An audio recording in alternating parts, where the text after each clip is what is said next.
Hello guys, day 18 of intermediate fasting. So morning 11க்கு fasting break பண்ணியாச்சு. எந்திரிச்ச உடனே ஹைபிஸ்கஸ் டீயில் கொஞ்சம் ஹனி அண்ட் சியா சீட்ஸ் போட்டு எடுத்துக்கிட்டேன். நல்லா வார்ம் வாட்டராக எடுத்துக்கிட்டேன். அதுக்கடுத்தது நட்ஸ் வாட்டரில் சோக் பண்ணி எடுத்துக்கிட்டாச்சு. ஆஸ் யூஷுவல் பாதாம், dry grapes, pumpkin seeds, cashews எல்லாமே சாப்பிட்டேன். தென் 2:30க்கு லன்ச் எடுத்துக்கிட்டேன். லன்ச் நான் கொஞ்சம் எப்போயுமே ஃபில்லிங்காக சாப்பிடுவேன். ஏன்னா ஆஃபீஸ் போகணும், அதுக்கடுத்து பசிச்சிச்சுன்னா என்னால் ஒர்க் பண்ண முடியாது. ஸோ தட் லன்ச் மட்டும் நான் அந்த டேயில் கொஞ்சம் ஃபில்லிங்காக எடுத்துப்பேன். கிச்சடி அண்ட் சாம்பார், பாவக்காய், பொட்டேட்டோ எடுத்துக்கிட்டேன்.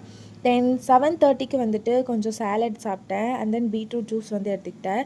So salad corn, cucumber and pepper salt போட்டு எடுத்துக்கிட்டேன். அண்ட் பீட்ரூட் ஜூஸில் சியா சீட்ஸ் கொஞ்சம் போட்டு எடுத்துக்கிட்டேன். ரொம்ப ஃபில்லிங்காக இருந்தது.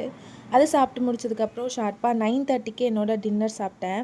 ஃபார் டின்னர் கோதுமை ரவா கிச்சடி, சாம்பார் அண்ட் 10க்கு பீட்ரூட் ஜூஸ் குடிச்சிட்டு ஃபாஸ்டிங் ஸ்டார்ட் பண்ணிட்டேன்.